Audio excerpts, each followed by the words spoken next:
Hey, what's up guys? Gorou is finally here in the game, and so I wanted to make a dedicated guide on him to help you build him and play him properly. Now, as I'm sure you can tell by the thumbnail and stuff, the way I want to proceed in this video is, yes, give you the best way to build and play Gorou so you can use yours efficiently, but also emphasize the fact that he's a character who does not need as much investment as other characters. In fact, while he is a character who will gain a lot more damage by leveling and by leveling his talents, he's actually not someone who needs it. The reason for that is because Gorou is someone whose role is to buff your geo carries. Gorou fits geo teams quite well, and his elemental skill will give you a buff that does not depend on his stats, only on his talent level. As you can see, these buffs right here, the defense increase you can gain and the geo damage bonus you can gain, only increase based on his talent level and not on his stats. The same is also true with the defense bonus that you gain from his burst, giving a 25% defense increase to all party members when you use your burst, and it's just that flat 25%. And so because of that, even if your Gorou is super low investment, he will still be buffing your team the exact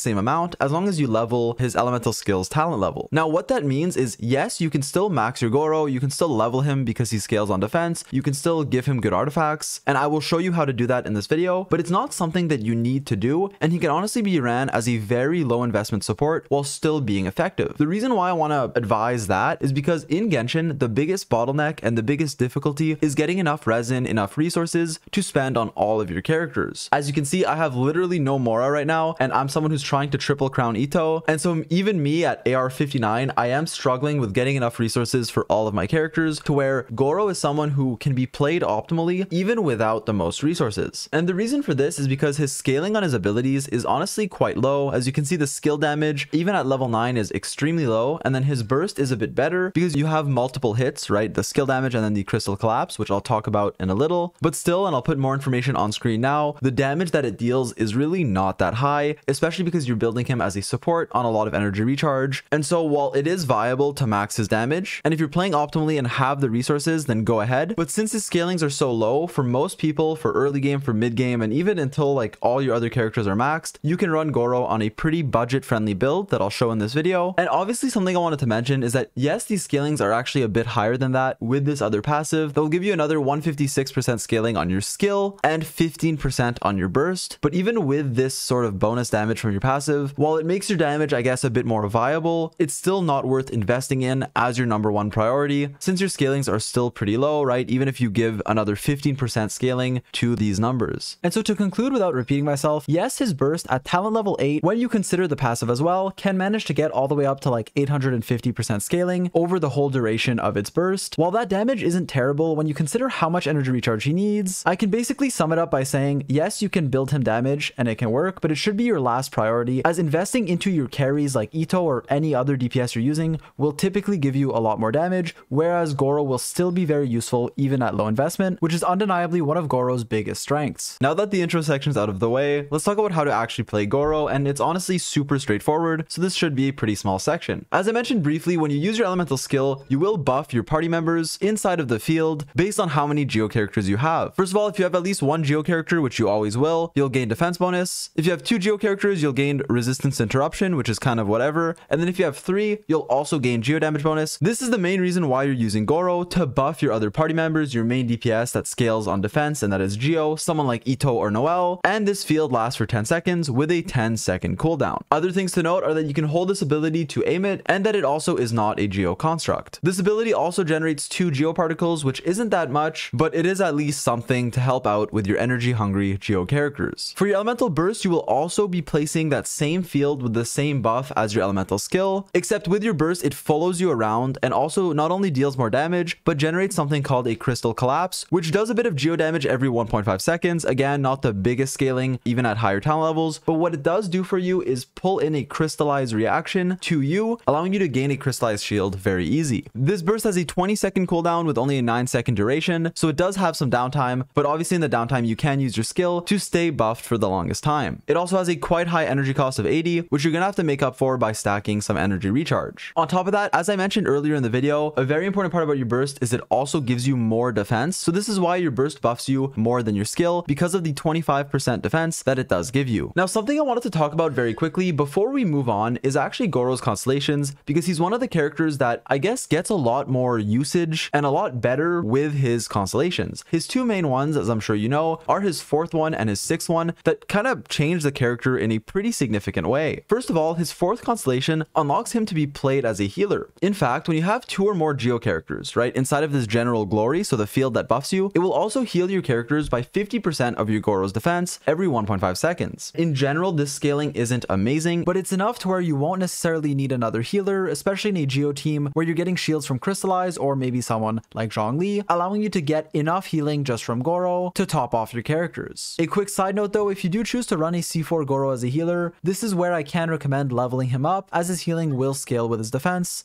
which you might need. Lastly, your 6th constellation is insane because it makes Gorou just a better support. I'm definitely going to try to get this if I can, because this is a buff that increases the crit damage of all your party members' Geo damage, so kind of like Sara's C6, but instead of only lasting for like 6 seconds like Sara's does, if I can find her, so hers only lasts for the duration of her Tengu, which is 6 seconds. Gorou's 6th constellation will last for a total of 12 after you use either your skill or your burst, which is absolutely huge, and then the crit damage it gives you will scale based on how many Geo characters you have, with a maximum of 40% extra crit damage if you have 3 or more Geo characters. And so since the uptime of this C6 is so nice because it's after your skill or your burst, another 40% crit damage is really nice if you do have this constellation. Now, while you shouldn't feel forced to spend for Gorou's constellations because it's just a bit more damage, they are something you need to keep in mind, especially his 4th one, because it can change how you build and play this character. Alright, so now with all that being said, how do you actually build Gorou? Well, first of all, for your weapons, I honestly can only recommend the Favonius Warbow. The reason for this is because every time you crit with this weapon, you're going to generate white particles for your team, which is really nice as the effect generates 6 energy for whoever catches these particles. And so what you can do is pair this Favonius Warbow's effect with Gorou's skill to generate a lot of energy that you can funnel into another character. You can generate those particles, then swap into someone like Ito, who has a high energy cost burst, who will then catch them and get his burst back a lot faster. On top of that, something to keep in mind is that you need to crit for this bow to work, which is why I will recommend you get enough crit rate on your artifacts to run this weapon. While there are other energy recharge bows like Sacrificial Bow or Elegy of the End, they're both not ideal for Gorou, especially when you look at something like Sacrificial that yes will refund his skill's cooldown, but his skill doesn't generate that many particles to begin with and doesn't do that much damage either, to where the Favonius Warbow is always going to be what I recommend as your best in slot weapon. Alright, now with Gorou's weapons out of the way, I now want to talk about a very misunderstood section, which is regarding Gorou's artifacts. I see a lot of people making mistakes on how to build this character, both in artifact stats and especially in artifact sets. Now, while there are many viable sets for Gorou, one of the sets that most people overlook that can honestly be best in slot depending on how you play him is actually the Exile set. Now, what sucks with this set is it's only a 4-star set, so the best Exile pieces you can get are 4-star. Now, I know most people don't want to level a 4-star set, so I know this isn't for everyone, so don't worry, I'll give alternatives. For example, I don't even have a good Exile yet, but the reason why this set is good is because number one, Gorou is a character, as I mentioned, who can be ran on low investment. Because of that, a 4-star set, while yes, it will hinder his damage, won't hinder his usefulness as a support at all, since the set makes him even just a better support, because losing out on a bit of damage on a character who doesn't have that much damage doesn't actually matter. In fact, the Exile gives you 20% energy recharge on the 2-piece, which is really huge, and then the 4-piece helps your other characters get their burst back. In fact, when you use your burst, all other party members will gain 2 energy every 2 seconds for 6 seconds, which is a total of 6 energy every time you use your burst, which can really come in clutch when you're running, let's say, Gorou with Ito. On top of that, in those defense scaling teams, Gorou's alternative sets won't do as much as,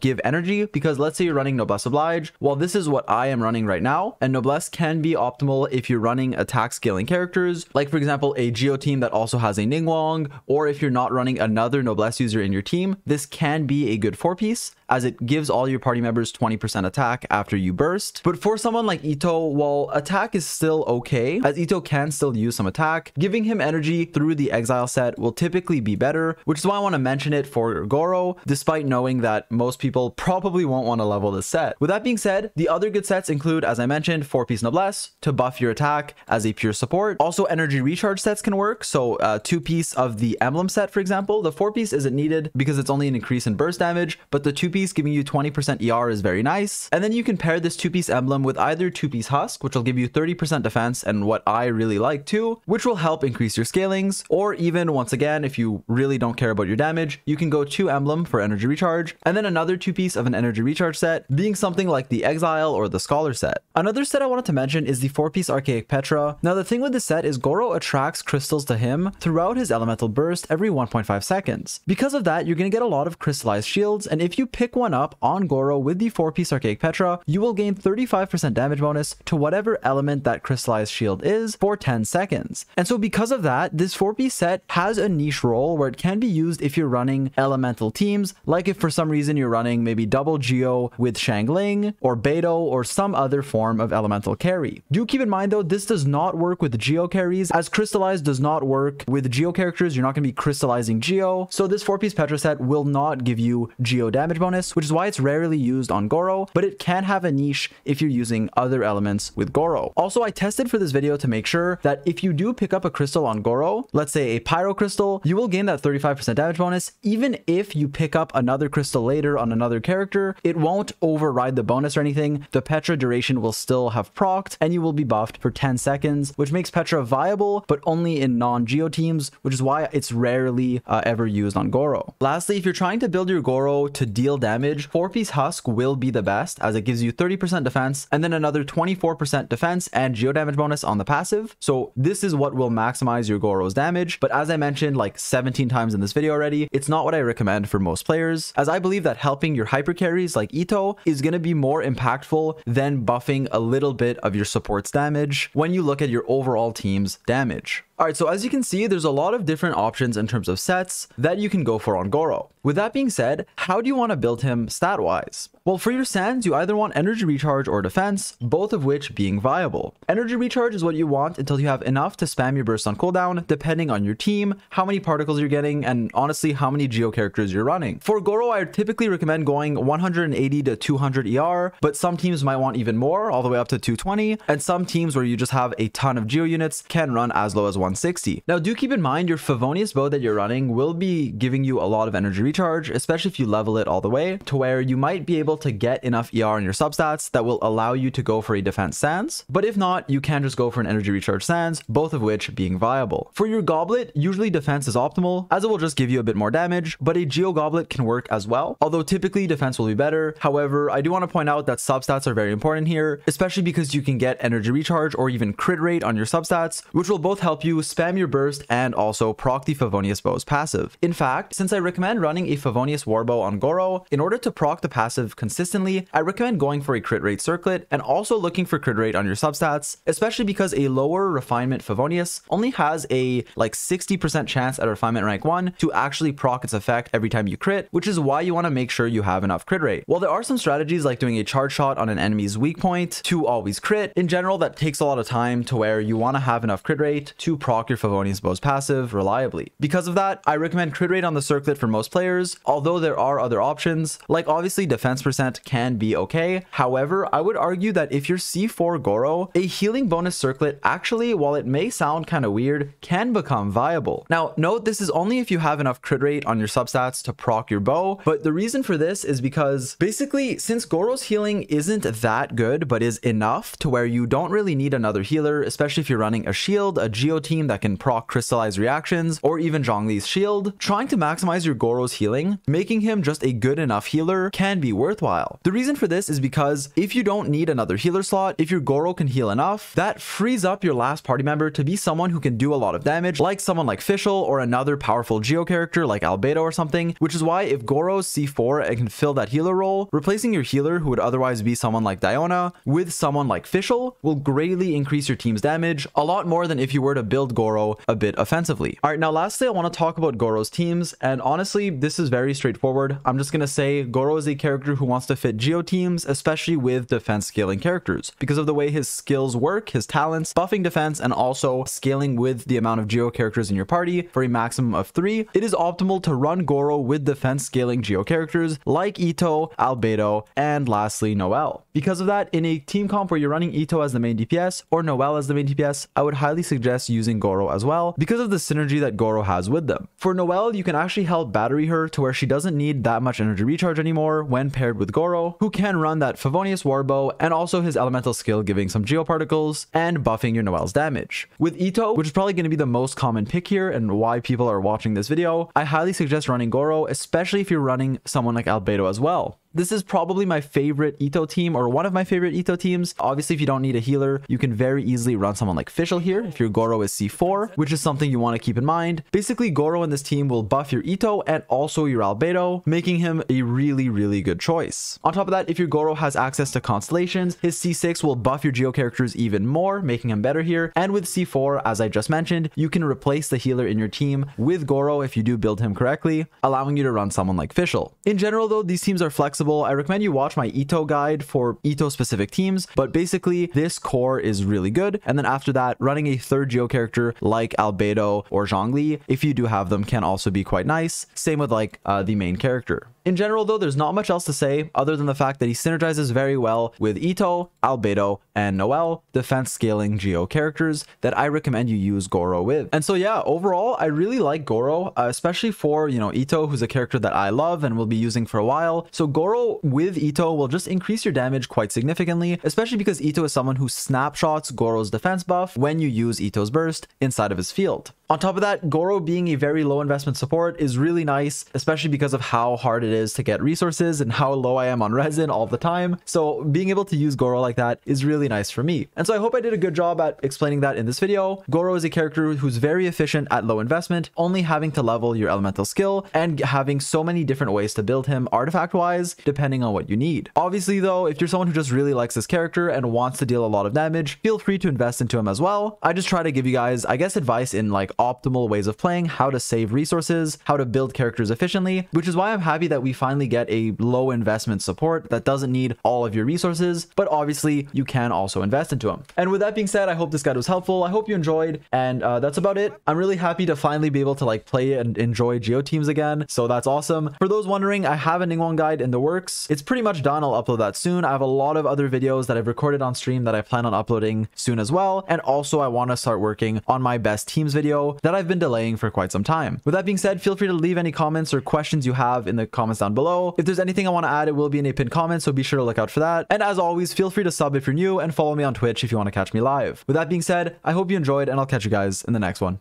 Peace.